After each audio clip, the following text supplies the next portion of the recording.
And the Lord spake unto Moses, saying, Command the children of Israel that they bring unto thee pure oil olive, beaten for the light, to cause the lamps to burn continually in the tabernacle of the congregation. And it shall be a statute forever in your generation. The eternal light.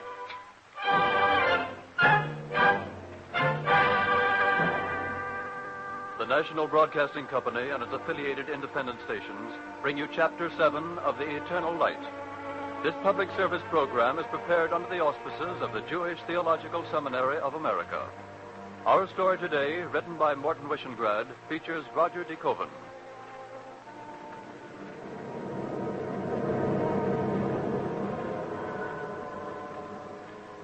Listen to the sound. Listen to the sound of the iron loom. We ride invisible in the stratosphere on a filament of air, but the sound weaves like a shuttle. Eastward from England, westward from Russia, crossing near the place where the 53rd parallel intersects the 13th meridian, a place called Berlin. And east I ride, and west I ride on the flying shuttle you call a Liberator. Pilot to waist gunner. Pilot to waist gunner. Hey, Joe Berger, wake up. Yeah, Pat? We're over White Russia. Look out till it's 9 o'clock. That's Mogilev. Sure? Sure, I'm sure. It's Mogilev, all right. Thought you'd want to know.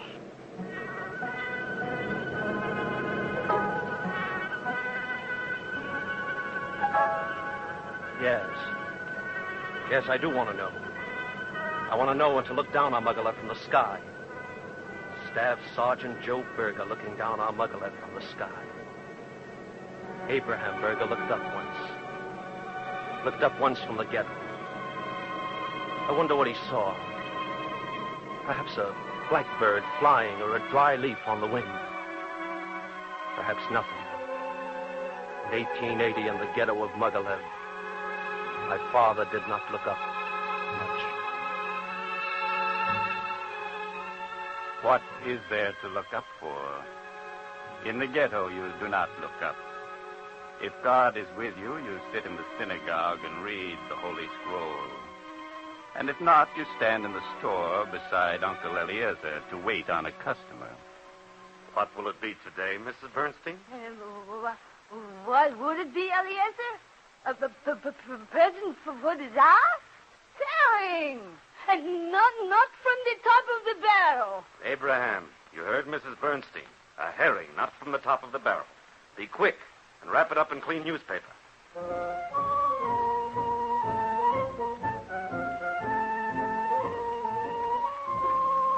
I wrapped it in clean newspaper for Mrs. Bernstein. A woman with a wig as to a head, a wart as to a nose, and a stutter as to a tongue. A pious woman, God bless her. This is how I helped Uncle Eliezer. Uncle Eliezer was very good to me.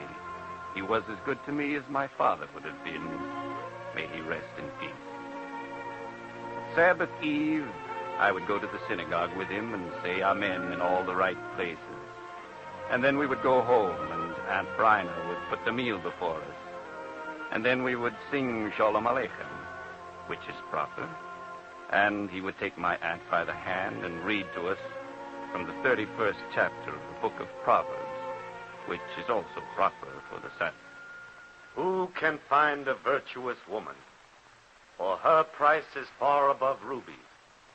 The heart of her husband doth safely trust in her, so that he shall have no need of spoil. She will do him good and not evil all the days of her life. She seeketh wool. He read this to us each Sabbath, as was done in every household where the wife is good and beloved. This is a fitting thing to be read on the Sabbath. For is not the Sabbath meant for joy and for happiness, and not for sorrow? Many daughters have done virtuously, but thou excellest them all. Favor is deceitful, and beauty is vain. But a woman that feareth the Lord, she shall be praised. Give her of the fruit of her hands, and let her own works praise praise her in the gate.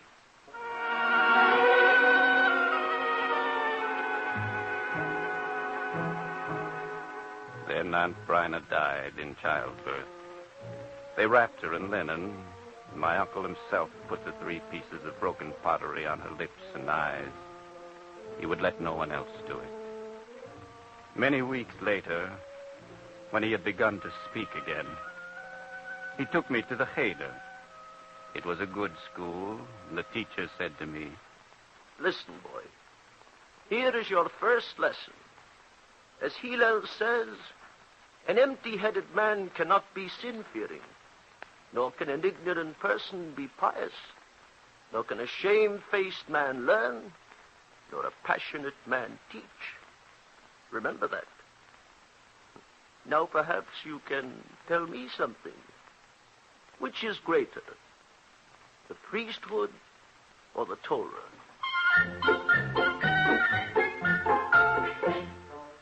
This, you will admit, is not a question which can be answered standing on one leg, especially for a boy. God was with me, though, and I answered that the Torah was greater than the priesthood. And Uncle Eliezer smiled for the first time, and the teacher gave me a pinch on the ear. And so I went to Cheder and learned. I do not wish to boast, but when I was 2 years old, soon after my father and mother died of the smallpox, may they rest in peace, I could already say the alphabet from Aleph to Sod.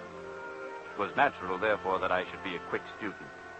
Yet, strangely, Uncle Eliezer was not satisfied, for he went to enter me in the Russian school, where I could learn to be an engineer. I'm sorry, but there is a quota, my friend. Only 1 Jewish student for every 9 Christians. But, Your Excellency... 9 to 1, my friend. That's the quota. Then can Abraham be one?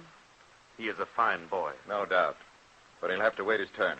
How long will it take? 3 years, perhaps 5, 7, who knows? Suppose the ghetto organized its own school. That is not allowed. It is the Tsar's law. I see. I suppose it's no use, then. That depends. Oh, you mean... Uh-huh. But you say the quota is fixed. And it also can be adjusted, if you know how. Say, for 50 rubles. The Tsar's law, Your Excellency. The Tsar is in St. Petersburg drinking vodka. This is Mogiliev. 50 rubles and the boy's admitted. What do you say? I'll have to think about it. Don't think too long. Next week, the price will be 75 rubles.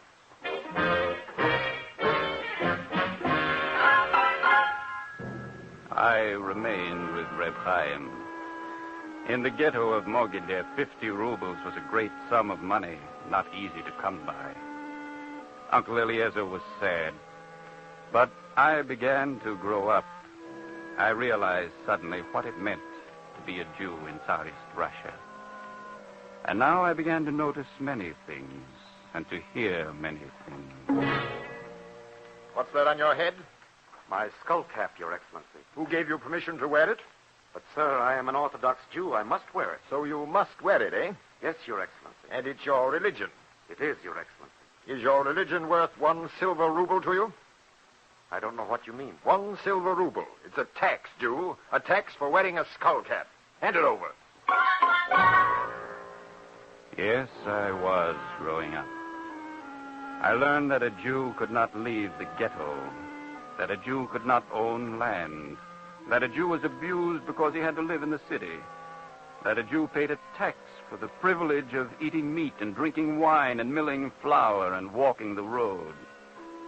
The faces grew pinched in the ghetto of Mogiliev, and my uncle spoke less and watched silently. Around us, the fields were white with buckwheat, and the forests were thick with birch and ash, but the air was heavy and charged, as though before a rain. Rosh Hashanah, the New Year, came, and my uncle said, Leshona Tovo Tikosevu. Leshona Tovo Tikosevu. May you be inscribed for a good year. He said it uncertainly, half afraid. And this is how we spent the Holy Week, half afraid. On the Day of Atonement, he put on his special prayer shawl, and we went together to the synagogue. The men of the congregation stood before the ark and saw the holy scrolls taken out as the cantor sang Kol Nidre.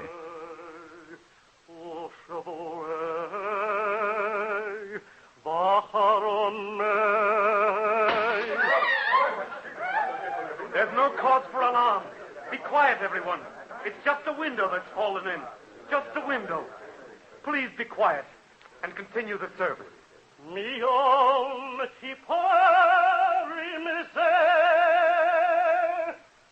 had asked him to be quiet, but under his shawl he held the stone that had broken the window. Uncle Eliezer stood quietly for a moment. Then he made a sign for me not to follow, and he went out of the synagogue. I waited for him, but he did not return.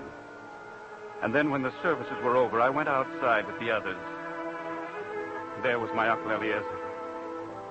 Eliezer, the kind, gentle man, on the ground. And blood was on the ground.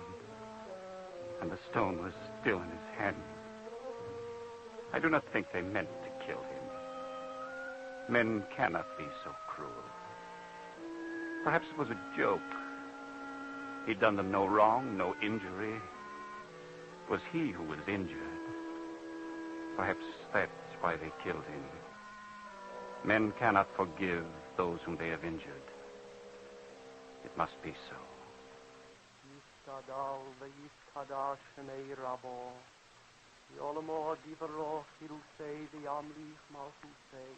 I was a man now. 3 times each day I went to the synagogue and chanted the mourner's prayer for Uncle Eliezer to the prescribed time of 11 months. And for 11 months my garments were rent over my heart to the width of 4 inches. And the face mirror in the house was turned to the wall. And I heard no music, nor was I consoled by idle pastimes.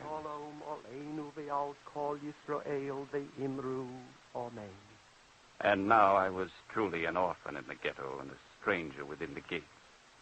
And my years to manhood were a sour thing, without joy and without hope. Until one day I saw Shoshana. I love you also, Abraham. Truly you were well named, Shoshana. You were a rose of Sharon. I have no marriage portion to bring you, Abraham. What do you call your eyes? Only eyes? They're gray. They make me writhe like Hananiah, Nebuchadnezzar's furnace. I have a very scholarly lover. Oh, don't laugh at me, Shoshana. I know I say foolish things, but my tongue is thick in my mouth, and my heart is hurting my ribs. I know. Like that with you? Yes, like that. Then I have the strength to ask you. Is it about the future? Yes, Shoshana. The future is uncertain. Let us be happy now. Speak about the present, Abraham. Well, the present is also uncertain. All right. I shall listen. Will you wait for me? Are you leaving Mogulia? Never to return, I hope. Wait, Shoshana. I'm going to America. I shall go to America and work hard and save every kopeck and send for you. Will you come when I send for you? Yes, I will come. Then it won't be long. I swear it. May my right arm wither. No, don't swear, Abraham.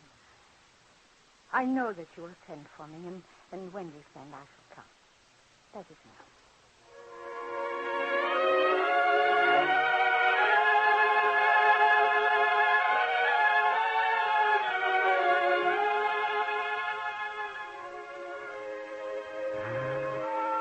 It is said, the Torah shall be health to thy navel and marrow to thy bones. These things and more was Shoshana to me. There in the ghetto, in a mean wooden house between the kitchen chair and the tile oven, I kissed her lips. And the house was no longer mean. And the ghetto was no longer without beauty.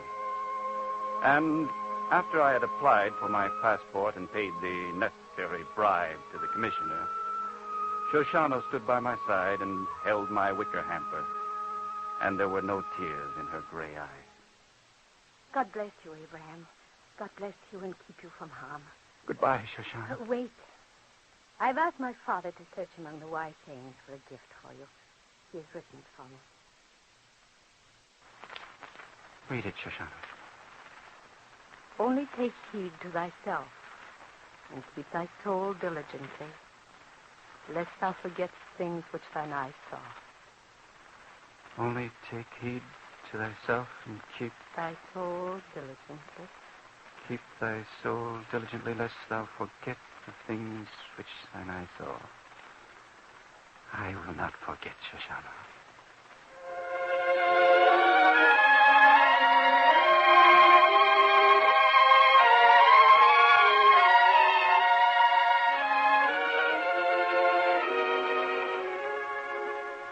From Mogilev to Gomel, from Gomel to Kiev, from Kiev to Odessa, how many versts of gray eyes is it, you think? And from Odessa down the Black Sea, through the Bosporus, into the Mediterranean, and across the wide ocean. Is it not time enough and distance enough and wonder enough to make a tongue lose its thickness and a heart its longing? Do not believe it. This is how I came to America. At Castle Garden, the immigration inspectors opened the wicker hamper, and a doctor listened to my heart, and not being wise enough to hear the beat of longing, they let me through. I was in New York.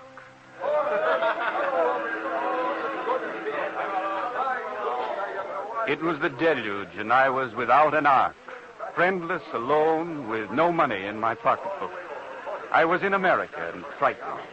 So I asked a man how to get to Reb Chaim's second cousin's brother, who lived in a rooming house in Savannah, Georgia, which couldn't be far from New York. If that's the language you're talking, I don't know a word you think. I tell you what, just take the first trolley that comes along.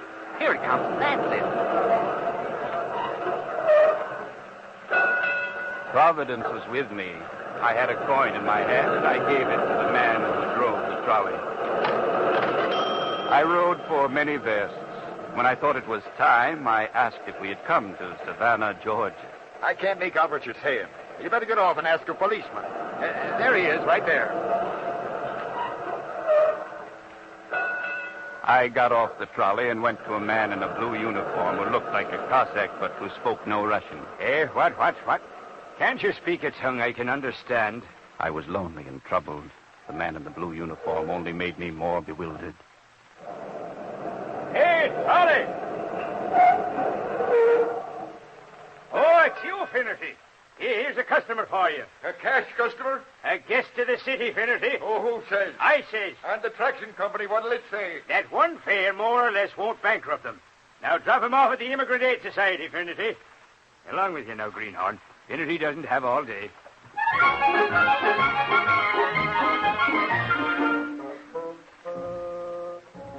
At the Immigrant Aid Society, they gave me milk to drink and bread to eat, and I felt better. Then a man whom I did not know gave me a lecture which I did not understand and a book which I could not read, and he also pressed something into my hand. Go on, take it. It's not charity. Go on, you'll pay it back. Oh, take it. It's $3. Truly a wonderful land. I walked for many blocks with the $3 in my pocketbook. And finally, on the Lower East Side, I met many who spoke my language. Even one called Epstein, who had been born in Mogilev. The first thing to do is cut off your side locks, Abraham. This is America. We have no Tsar here, and the president doesn't like side locks. Well, does the president know about side locks? One day in America, and he's already asking questions? Of course the president knows. That's why he's the president. Now, you also need a shave and some decent clothes. I'll lend you one of my suits. That's very good of you. I came from Mogilev once, didn't I? Where are you going to sleep? In the synagogue. You're a regular greenhorn. Here we don't sleep in the synagogue. You sleep in my house till you find a room. Thank you. Now, about work. Are you a tailor? No. I didn't think so. There's good money working by cloaks. Too bad. Are you a shoemaker? No, I study the Talmud. Don't be foolish. Here, studying the Talmud is strictly for pleasure. It's not a business. All right, you'll have to be a peddler. Now, you have $3. I'll lend you 2 more. Buy some shoelaces, some needles, some threads, some hairpins, some cheesecloth, hooks and eyes, thimbles. Oh, where will I buy it? From me, of course. Don't worry, cost price. Oh, who'll buy for me? Tomorrow you'll take the ferry. I'll show you where. Far out in Brooklyn, at the end of the trolley lines, there are farms. You don't even have to know how to speak English. Just knock on the door and show your merchandise. But, how? Questions. How? What? Why? Listen. You'll knock on the door like this. Then the housewife will come out, look at your basket, and pick up a package of needles, let us say. Just hold up 5 fingers, and she will give you 5 cents. That's all there is to it.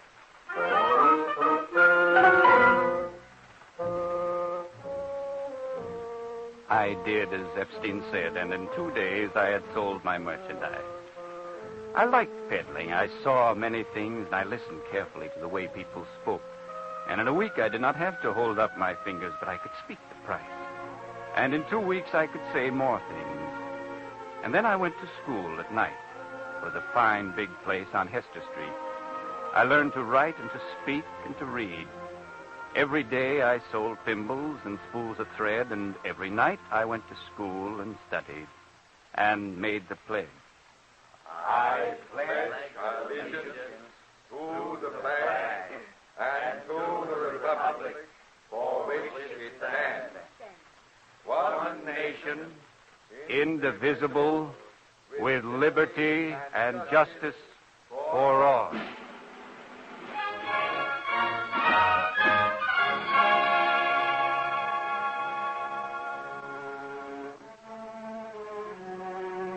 These things I wrote to Shoshana, and she could not believe it. I wrote the things that I saw, and I told her how I was learning the language and had become a citizen, and the lectures I went to hear at Cooper Union, and how I saved my money for her passage. This was happiness. On the Sabbath, Epstein and I would go to the synagogue. And once on a Sunday morning, we went uptown to Carnegie Hall and heard a famous rabbi deliver a talk in English. It was about America and what we owed to it. And he quoted from Shakespeare. And after the talk, Epstein said, Who is this Shakespeare? Is he from Mogilev? Of course not. He's a famous writer. It irritates me. All the time he mentions Shakespeare. Why not? If Shakespeare has anything to say, let him come and say it himself. Epstein, don't be a fool. Shakespeare is dead almost as many years as you have sinned. Then why doesn't that ornament of a rabbi speak of people who are living? You don't understand. Oh, so now you understand. Now you're telling me. Look who's telling me. Who's longer in America, huh? Who lent you $2? Which I paid back, thank you. That's neither here nor there. Now let me tell you something. When it comes to understanding, I'm not a greenhorn. I know a few things myself. I'm a businessman. He quarreled with me for 2 days about Shakespeare until we went to 2nd Avenue together and heard Jacob Adler play King Lear in Yiddish. Then there were no more quarrels. Do you know something, Abraham? When you graduate school, I'll give you a present. A set Shakespeare in English.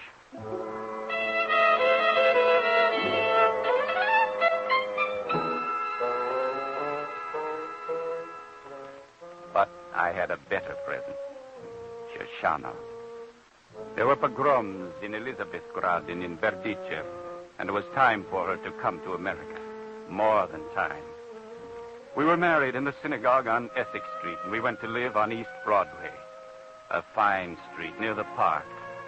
I was making a living, and we didn't have to take in boarders.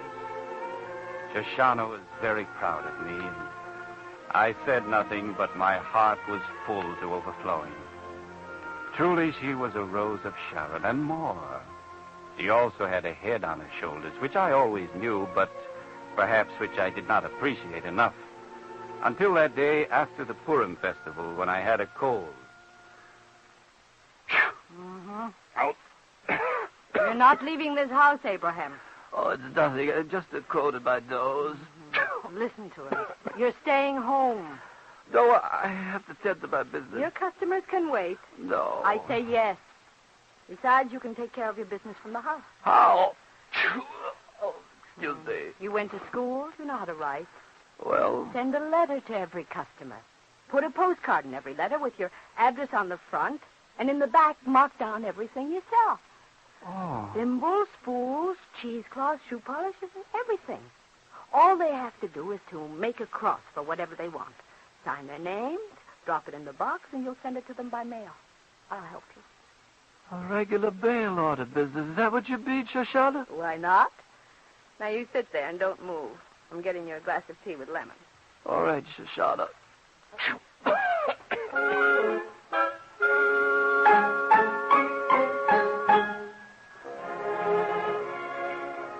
And that is how I stopped being a peddler and entered the mail order business.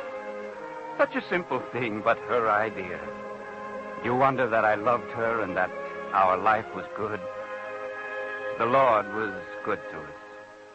In time, we had 2 sons, and they grew like the cedars of Lebanon. But then, in America, would you expect less? And on the Sabbath, I did not forget my Uncle Eliezer. And with my sons beside me and Shoshana before my eyes, I opened the Bible to the book of Proverbs. She openeth her mouth with wisdom, and on her tongue is the law of kindness. Many daughters have done virtuously, but thou excellest them all. Give her of the fruit of her hands, and let her own works praise her in the gate.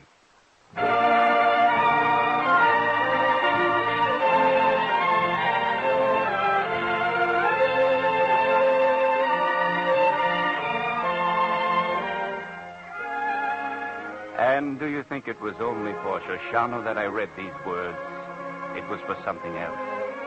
For something that gave me a pillow for my head and a shade tree against the sun. For a land of schools and friendly people and cheerful spirits. For a new land as open-hearted as the old land was narrow. Yes, I read these words also for the new land and my land. I say it again to America. Give her of the fruits of her hands, and let her own works praise her in the gates.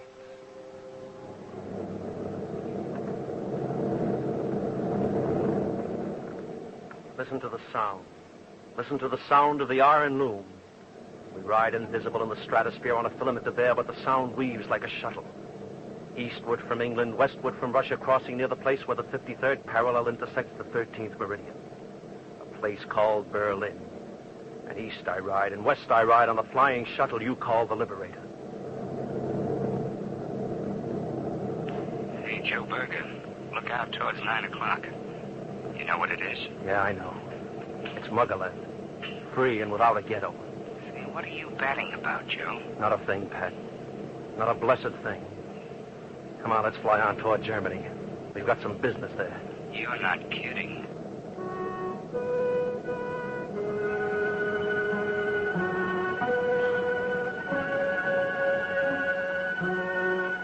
I will say it for myself, and I will say it for them. Only take heed to thyself and keep thy soul diligently, lest thou forget the things which thine eyes saw.